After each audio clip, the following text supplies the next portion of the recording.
Bonjour à tous. Il y a quelque temps, j'avais fait une vidéo dans laquelle je démontrais que le dogme de la papauté n'est pas une invention tardive du catholicisme, mais bien une doctrine qui a été crue et enseignée depuis toujours. Sauf que, c'est bien connu, le dogme de la papauté ne repose que sur des citations tronquées, sorties de leur contexte, voire falsifiées. Et ça, on le sait grâce aux apologistes protestants, qui eux, bien évidemment, ne pratiquent pas ce genre de procédé malhonnête. Bon, vous l'aurez compris, nous allons répondre à cette accusation diffamatoire et on va voir qui, en réalité, s'appuie sur des citations hors contexte. Et vous allez voir que quand les protestants font de la patristique, eh bien le moins qu'on puisse dire, c'est que c'est pas fameux.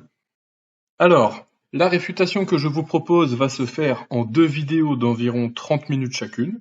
Dans cette vidéo, on va réfuter David Vincent, et dans l'autre vidéo, on s'occupera du cas de William Webster et du blog Par la foi. C'est parti. Christus vincit, Christus regnat, Christus imperat. Dans cette vidéo, David cite un extrait d'une lettre de saint Basile à saint Ambroise, dans laquelle Basile dit qu'Ambroise, je cite, s'est vu confier le gouvernail de la grande église. J'aimerais te lire un extrait d'une lettre de Basile de Césarée. C'est cet homme qui a rejeté tous les avantages du siècle, qui les a regardés comme un dommage afin de gagner le Christ, et qui s'est vu confier le gouvernail de la grande église du Christ, célèbre pour sa foi en Dieu. Va donc, homme de Dieu, puisque ce n'est pas des hommes que tu as reçus ni appris l'évangile du Christ, et que c'est le Seigneur lui-même qui t'a pris parmi les juges de la terre pour te placer sur le siège d'honneur des apôtres. Ensuite, David explique que si cette lettre n'est jamais citée par les catholiques, c'est parce qu'en fait, Basile s'adresse non pas à l'évêque de Rome, mais à saint Ambroise, l'évêque de Milan. Si c'était vraiment le cas, cela serait en effet une preuve directe contre la papauté, puisque normalement c'est l'évêque de Rome qui détient le gouvernail de l'église du Christ, et pas l'évêque de Milan, ni de n'importe quelle autre ville.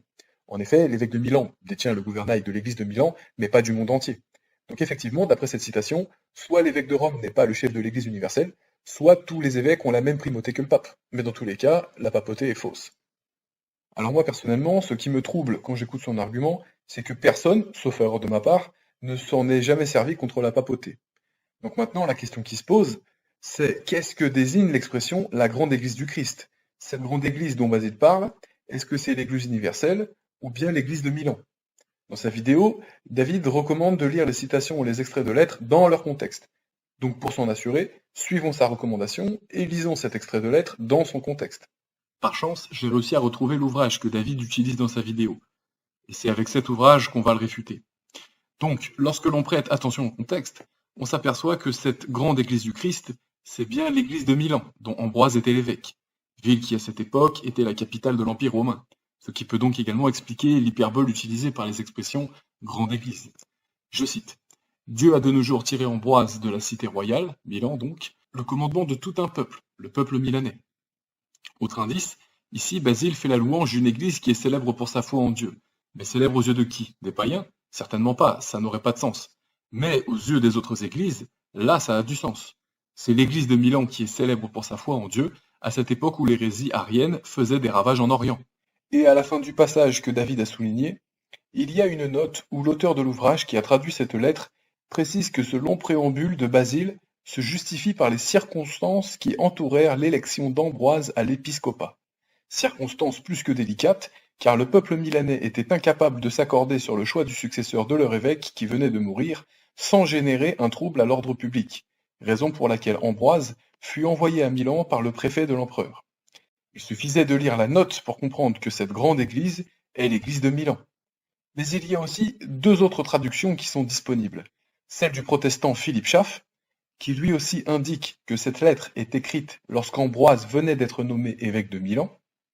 Et il y a aussi la traduction de l'abbé Auger, qui précise que dans cette lettre, Basile félicite Ambroise pour son élection, et qui traduit ce fameux passage ainsi, je cite, « Il a pris le gouvernail d'une grande église, l'église de Milan, d'une église célèbre par sa foi dans la divinité. » Enfin, on peut également citer l'historien français Paul Allard, pour qui ce troupeau du Christ est bien le siège de Milan.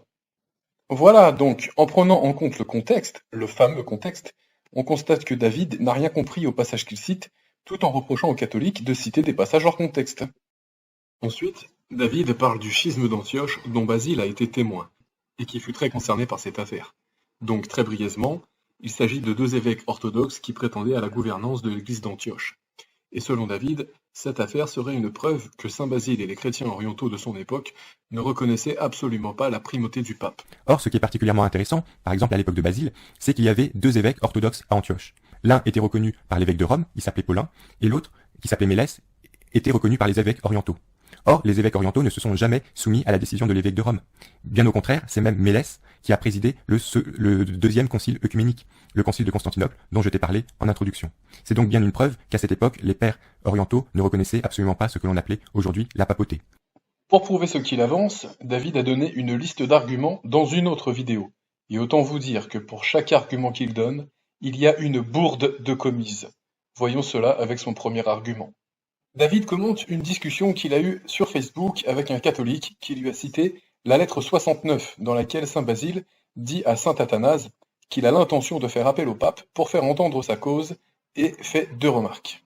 La première, c'est que son interlocuteur utilise une traduction biaisée qui utilise l'expression souverain pontife pour désigner le pape. Et c'est vrai, dans le texte original, c'est bien l'expression évêque de Rome qui est employée.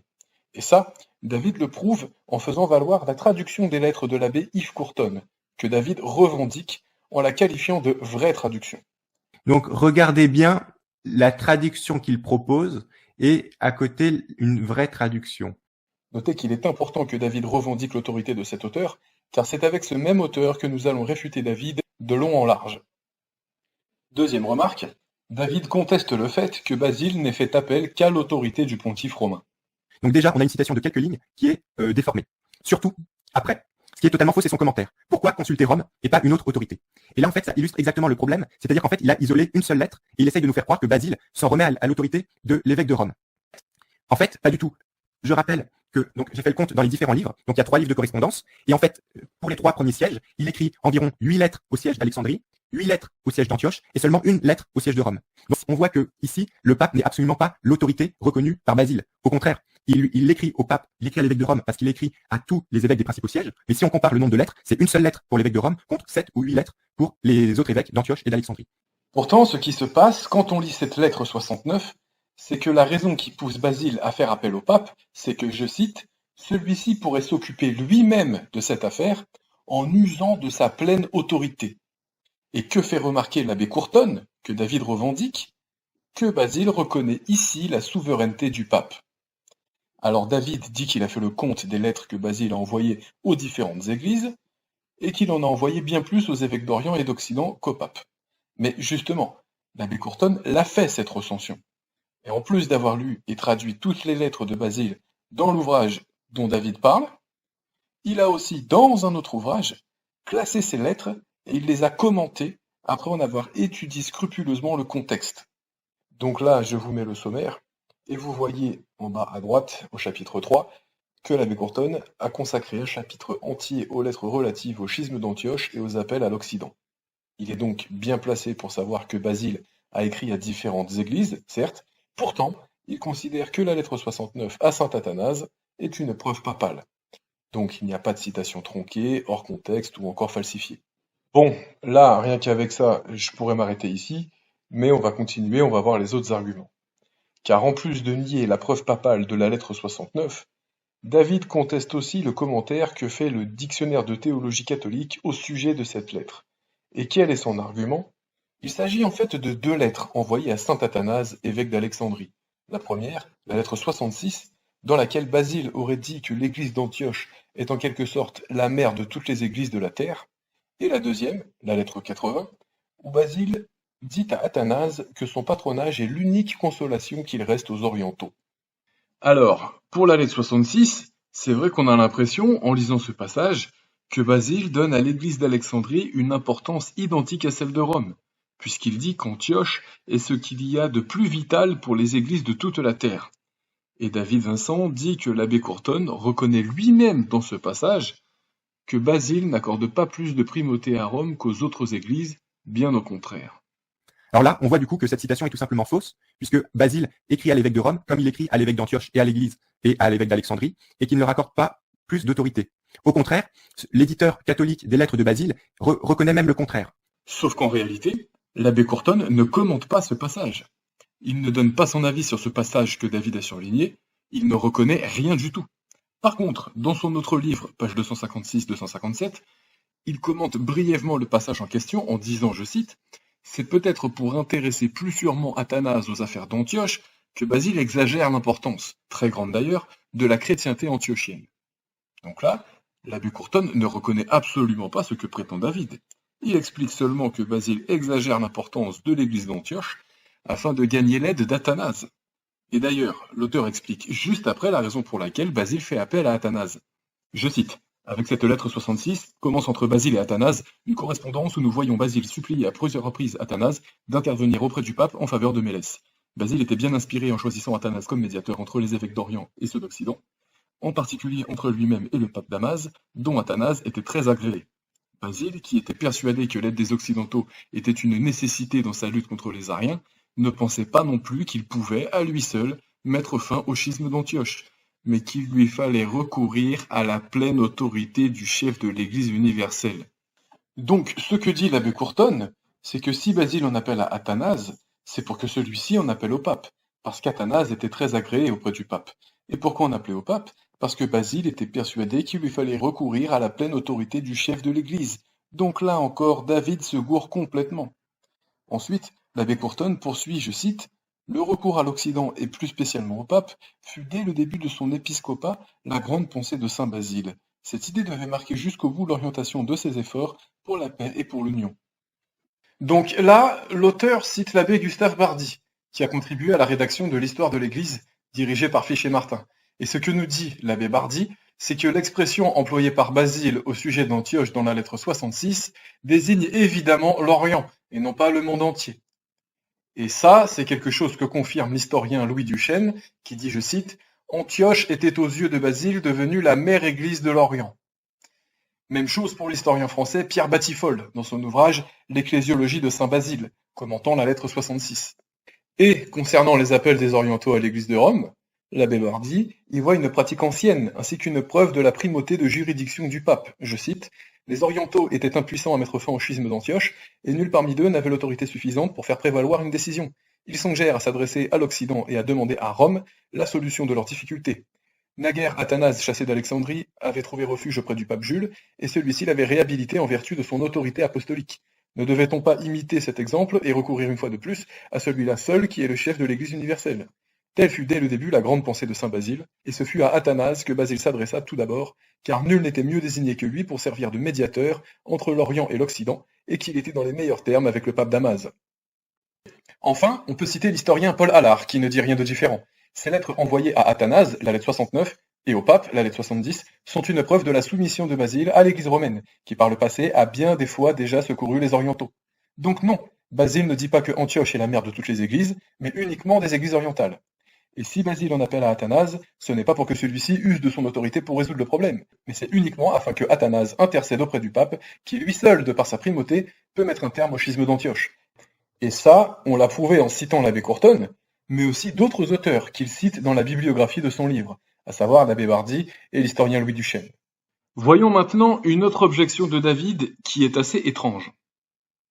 Et ce qui réfute encore plus l'idée que Basile prendrait appui sur l'évêque de Rome, c'est qu'en réalité, lorsqu'il envoie un messager en Occident, c'est pour s'adresser à l'ensemble des églises d'Occident et pas seulement à l'église de Rome. Ce qui l'intéresse, Basile, c'est d'avertir tous les Occidentaux. Et d'ailleurs, ce qui est intéressant, c'est que l'éditeur catholique en fait d'ailleurs la remarque. Je vais vous lire le texte. Ce même Dorothée, notre frère, ferait la traversée pour se rendre à Rome. Et il engagerait quelques-uns des Italiens à prendre la mer pour nous visiter, afin d'éviter ceux qui voudraient les en empêcher. Donc c'est intéressant, Basile ne dit même pas à son messager de chercher à rencontrer l'évêque de Rome. Non, il doit aller voir en fait les évêques italiens. Et d'ailleurs, l'éditeur catholique fait la remarque, on peut s'étonner que Basile, qui propose d'envoyer Dorothée à Rome, ne parle pas de lui confier une ambassade auprès du pape, mais seulement auprès de quelques évêques d'Italie. Donc on voit que Basile est loin de considérer le pape comme l'autorité centrale. Au contraire, bien sûr, il occupe une ville importante, mais on voit qu'il le considère comme un évêque parmi les autres évêques d'Occident. Ok, donc ici, David s'appuie sur la lettre 68 pour faire remarquer que Basile envoie le diacre Dorothée à Rome pour s'adresser à l'ensemble des églises d'Occident et non pas directement au pape. Et ensuite, David appuie son propos en lisant la note de l'abbé Courtonne.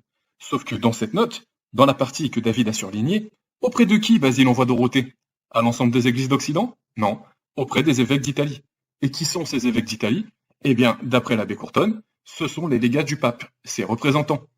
C'est ce que dit l'abbé Courton dans son commentaire des lettres 68 et 69, je cite, « Les hommes que le pape enverra devront s'efforcer de ramener à l'orthodoxie ce que l'hérésie a égaré. » Et qui sont ces hommes? Ce sont, je cite, « les légats du pape qui travailleront à l'union des orthodoxes et feront tout pour mettre fin au schisme d'Antioche. » C'est aussi ce que dit l'historien Paul Allard. Basile compte que l'illustre docteur alexandrin, Athanase, voudra bien y accréditer le diacre Dorothée. Celui-ci devra supplier le pape d'y envoyer en Orient non les délégués d'un synode, mais ses représentants personnels. La même chose est précisée par l'historien Henri Leclerc dans l'incontournable Histoire des conciles de l'historien Carl-Joseph Effélé. Donc non, Basile n'envoie pas le diacre Dorothée pour s'adresser à toutes les églises d'Italie. Il l'envoie à Rome. Et puis de toute façon, dans la note de bas de page que David n'a pas surlignée, il ressort clairement que le passage de cette lettre ne contredit en rien la papauté, puisque l'abbé Courton dit, je cite, « Nous entendrons pourtant Basile dans la lettre suivante, la lettre 69, parler de la pleine autorité de l'évêque de Rome. » Donc là encore, la conclusion que David tire est à l'extrême opposé de l'auteur qu'il revendique. C'est une catastrophe. De plus, même s'il est vrai que Basile a pu correspondre par lettre avec les Occidentaux, c'est-à-dire avec les évêques d'Italie et de Gaule, il convient de citer l'abbé Grumel, spécialiste des études byzantines, pour préciser qu'à cette époque, je cite, « C'est à Rome qu'arrivent les lettres et c'est de Rome que partent toutes les réponses. Si l'on s'adresse désormais à l'Occident, on n'oublie pas que Rome est le centre et la tête de l'Occident, et en somme, tout l'Occident. » En effet, à cette époque, Rome est le centre et la tête de tout l'Occident, c'est ce qu'affirment saint Ambroise et les pères du concile d'Aquilée dans leur lettre à l'empereur Gratien, où ils disent que Rome est la tête de tout l'univers romain, la source à laquelle tous puisent les liens de justice qui constituent la communion sacrée. Plus encore, à cette époque, Rome est la tête de toute l'Église universelle. C'est ce que rappellent les pères du Concile de Rome de 382, en précisant que ce n'est pas par un décret conciliaire que Rome a été placée au-dessus de toutes les églises du monde entier, mais par la promesse de notre Seigneur Jésus-Christ faite à Saint-Pierre.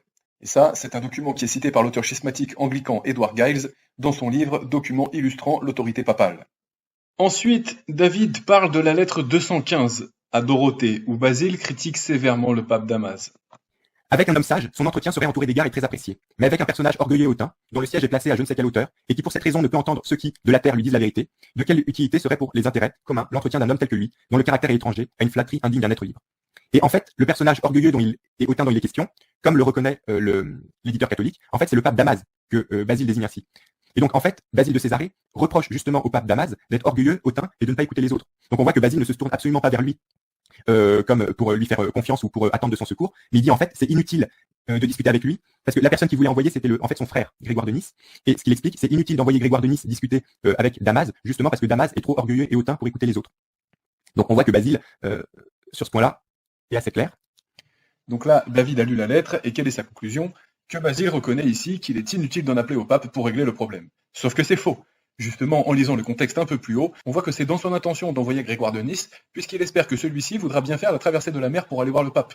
C'est ce que confirme l'abbé Courton dans sa note. Je cite, « Basile est fort embarrassé, il désire que Grégoire de Nice, son frère, accepte de servir d'ambassadeur auprès du pape Damas. Mais en même temps, il redouble l'absence totale de sens politique de son frère. » Et justement, en commentant les lettres 239, 242 et 243, l'abbé Courton précise que ce projet d'envoyer un ambassadeur auprès du pape fut mis à exécution. Encore une fois, David se trompe. D'ailleurs, quelques années plus tard, Basile envoie une dernière lettre aux Occidentaux, qui contient une énième preuve papale. Dans cette lettre, Basile réclame la déposition de l'évêque Eustate de Sébaste. Il explique qu'après avoir été plusieurs fois destitué de son siège pour cause d'hérésie, il fut rétabli par le pape Saint Libère. Donc là, ce que Basile fait remarquer, c'est qu'une seule lettre du pape a suffi pour établir un évêque plusieurs fois condamné par des évêques orthodoxes orientaux. Le problème, c'est que malheureusement, cet évêque récidive dans la même faute. Et quelle est la solution définitive à ce problème? Le pape Damas. Puisque c'est son prédécesseur, Saint Libère, qui a rétabli Eustate, alors c'est à Damas de le juger. Ce qui prouve que le pape exerce une autorité de juridiction qui s'étend jusque dans les régions lointaines, situées hors de sa sphère d'influence directe. Bref, si Basile n'a eu de cesse d'en appeler à l'autorité du successeur de Saint-Pierre, c'est peut-être que selon lui, l'apôtre Pierre est celui qui avait été choisi parmi tous les apôtres, le seul de préférence aux autres, qui eût été confirmé et déclaré bienheureux, et à qui les clés du royaume avaient été confiées. Écoutons à présent le dernier argument de David. Il y a un point qui est surtout complètement passé sous silence ou traité de manière déformée, c'est le résultat, en fait, c'est la réponse de l'évêque de Rome. C'est-à-dire que Basile a sollicité le Damas pour deux choses. Le premier, c'est un soutien dans la lutte contre l'arianisme, donc qui était une des hérésies de cette époque, et le deuxième, c'était pour reconnaître Mélès comme évêque légitime d'Antioche. Pourquoi? Parce qu'à l'époque, il y avait deux évêques orthodoxes à Antioche, Mélès et Paulin. Or, Basile et les évêques orientaux reconnaissaient Mélès comme évêque légitime. Et ils demandent au pape de reconnaître aussi à tous les évêques occidentaux de reconnaître Mélès comme évêque légitime d'Antioche. Or, il se trouve que Damas et les évêques occidentaux vont prendre le parti en fait de l'autre évêque, Paulin. Et Basile ne va jamais accepter cette décision. Preuve donc qu'il ne reconnaît pas l'autorité du pape et qu'il ne considère pas que l'évêque de Rome serait le chef de l'Église. Ici, David affirme que ce qui prouve que les orientaux ne reconnaissaient absolument pas la primauté et l'autorité du pape à cette époque, c'est que les orientaux ont toujours reconnu Mélès comme évêque légitime d'Antioche, tandis qu'à Rome, c'était Paulin. En effet, Basile avait sollicité l'autorité du pape ainsi que l'aide des évêques occidentaux pour deux raisons. La première, afin de mettre un terme à l'hérésie arienne qui ravageait l'Orient, chose à laquelle le pape répondait favorablement. Et dans une seconde mesure, pour que Mélès soit reconnu comme l'évêque légitime d'Antioche, lui qui en avait été injustement écarté. Et là, par contre, Rome, qui avait une préférence pour l'évêque Paulin, n'a jamais traité favorablement cette requête. Elle a laissé la situation telle qu'elle, c'est-à-dire avec deux prétendants au siège d'Antioche pendant plusieurs années. Donc forcément, Basile était très peiné par cette situation, et ça on le voit dans les lettres 215 et 239, dans lesquelles il emploie des termes assez sévères à l'encontre du pape Damas. Mais cela est compréhensible, parce qu'en fait, Rome n'était véritablement pas au courant de la situation à Antioche, ou plutôt, elle était mal informée et était trop occupée pour découvrir la vérité. C'est ce qu'explique Vénance Grumel, spécialiste de l'histoire byzantine dans son ouvrage « Saint Basile et le siège apostolique ». Et il termine son explication en disant que les plaintes de Basile ne mettent jamais en cause l'autorité du siège de Rome. Elles n'atteignent que l'ignorance du juge et la superbe du chef. Ce que Basile incrimine, ce n'est jamais une usurpation d'autorité, mais un exercice maladroit et hautain de l'autorité. Concernant l'issue de cette affaire du schisme d'Antioche, on peut également citer le DTC, puisqu'il fait partie des ouvrages dont l'abbé Courton a tiré le plus de profit pour la rédaction de son livre sur la correspondance des lettres de Saint Basile. Aux pages 530 et 531, il est expliqué que ceux comme David qui s'appuient sur le schisme antiochien pour réfuter la papauté font fausse route, car au contraire, tous les efforts de Saint Basile pour amener Rome à exprimer clairement qu'elle est en communion avec Mélès témoignent de l'importance que l'Orient attachait à cette communion. Effectivement, si les évêques orientaux comme Basile ne reconnaissaient pas la primauté de juridiction du pape, ils n'auraient pas galéré pendant toutes ces années à réclamer auprès de Rome la communion avec Mélès. Au contraire, ils auraient simplement fait savoir au pape que l'Orient refuse de reconnaître Paulin, ils l'auraient même destitué et que les décisions de l'évêque de Rome n'ont aucune valeur pour eux. En fait, le pape étant paralysé par les multiples difficultés intérieures et retardé par les renseignements incomplets et inexacts qu'il recevait, il ne se pressait pas de faire la démarche si ardemment demandée par Basile. Mais il n'exprimait pas non plus qu'il retranchait Mélès de sa communion. Et finalement, l'Occident et Rome reconnurent devant le fait accompli la coexistence provisoire de deux évêques, avec l'espoir que cette situation anormale prendrait bientôt fin. L'issue de cette affaire du schisme d'Antioche est racontée en détail aux pages 527-528, et force est de constater qu'après avoir pris connaissance de tous ces éléments, on arrive à une conclusion qui est diamétralement opposée à celle de David. Car là où David voit dans cette affaire une preuve incontestable contre la papauté, le DTC, lui, y voit tout l'inverse. Car justement, dans cette affaire, les deux partis, les Méléciens comme les Pauliniens, se réclament de Rome.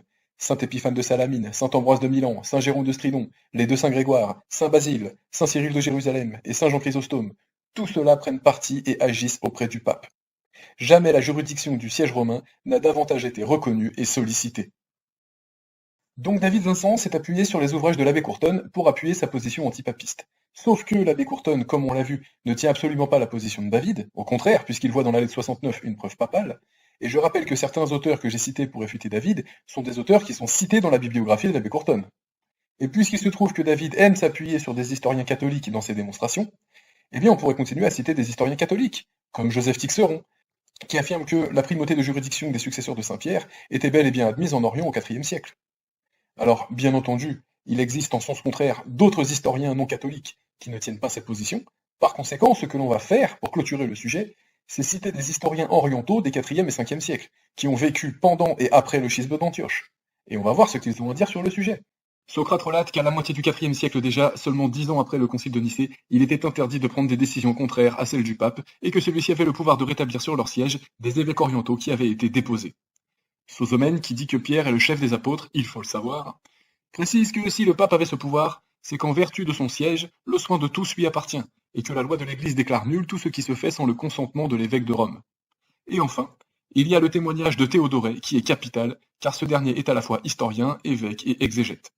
En tant qu'historien, il rapporte la même chose que Socrate et Sosomène sur le fait que rien ne se décide sans l'accord du pape.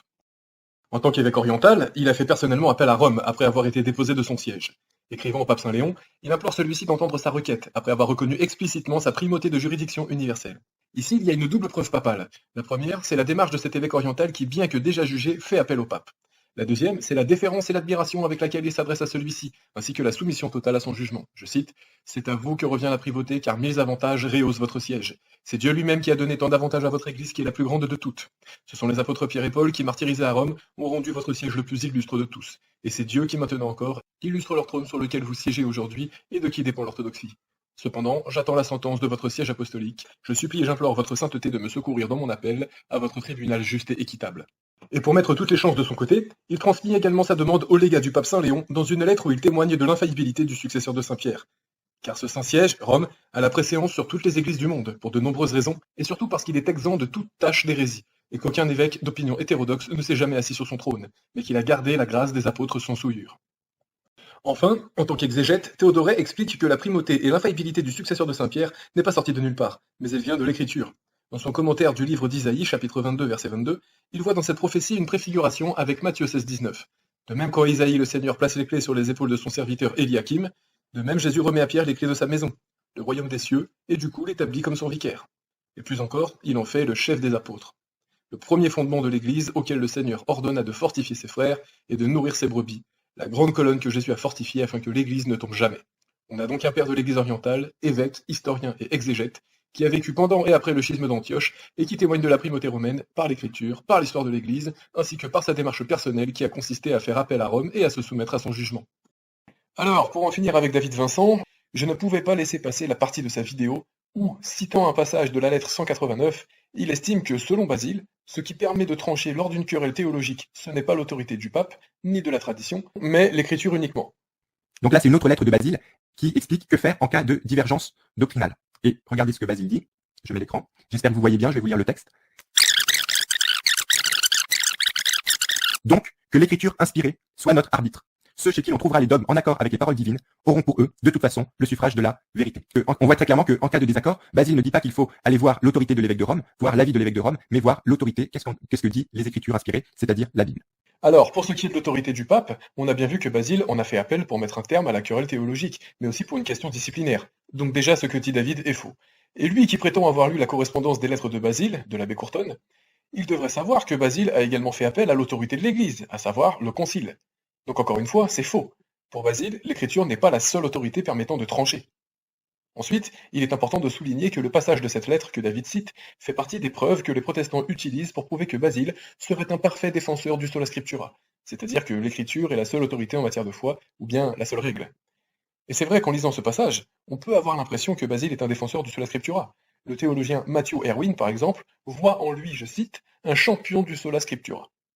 Sauf que, comme le dit David, le problème c'est qu'il ne faut pas s'appuyer sur un passage pris de manière isolée et le séparer du reste de la pensée de l'auteur. Et justement ici, il s'agit d'un cas d'école. Saint Basile dit bien que l'écriture est la règle de foi, qui peut permettre de trancher, mais dans d'autres endroits, il dit que la tradition ainsi que l'autorité de l'Église sont aussi la règle de foi. Et ça c'est pareil pour la totalité des pères de l'Église qui se sont exprimés sur le sujet, et que les protestants se plaisent à invoquer pour prouver le sola scriptura. Tous les pères qui affirment que l'écriture est la règle de foi en disent de même de la tradition et du magistère. Prenons quelques exemples. Dans son traité du Saint-Esprit, Basile s'élève à plusieurs reprises contre ceux qui exigent à grands cris des preuves tirées des Écritures et ne font aucun cas du témoignage non écrit de nos pères. Il dit aussi que parmi les dogmes et les enseignements gardés par l'Église, il y en a qui nous ont été transmis par l'Écriture et d'autres que nous avons reçus de la tradition mystérieuse des apôtres. Et les uns et les autres ont la même force. Et dans une de ses lettres, il dit également que la confession de foi exposée par les pères du concile de Nicée doit être crue et confessée. Elle est une règle de foi infaillible, car les pères réunis à ce concile étaient assistés de l'Esprit Saint. Donc non, Basile n'est pas un champion du sola scriptura, c'est tout le contraire. Il piétine ce dogme stupide, puisqu'il n'oppose pas l'écriture à la tradition, car l'une et l'autre sont deux voies infaillibles par lesquelles sont transmises la révélation divine. Alors oui, je viens de dire que le sola scriptura est un dogme stupide, mais je ne cherche pas à être blessant envers quiconque. C'est juste que personnellement, quand je discute avec des protestants du sola scriptura, ça me rend débile. Et quand je vois ce que raconte la confession de foi de Westminster à ce sujet, la seule chose que je me dis c'est « Pour pondre un truc aussi délirant, fallait s'y mettre à plusieurs ». Les gars, c'est des dingues, OK? C'est des purs dingos. Voilà, donc cette première partie touche à sa fin. Pour ce qui est de la conclusion, elle sera dans la seconde partie, où seront réfutés William Webster ainsi que d'autres apologistes protestants. Cette seconde partie portera sur le même sujet, à savoir la papauté et dans une moindre mesure le sola scriptura. Alors puisque c'est la deuxième fois où je réfute David Vincent, je précise qu'il n'y a pas d'acharnement contre lui. La preuve, c'est que dans la seconde partie, d'autres personnes seront réfutées. Et là encore une fois, on verra si cette accusation de citer des pairs hors contexte est justifiée, ou bien s'il ne s'agit que d'une inversion accusatoire qui consiste à protester contre l'évidence. Merci d'avoir suivi cette vidéo. N'hésitez pas à liker, à partager, à vous abonner si ce n'est pas encore fait, et aussi à laisser un commentaire pour le référencement, ce qui permet à la vidéo de gagner en visibilité. À bientôt pour la seconde partie.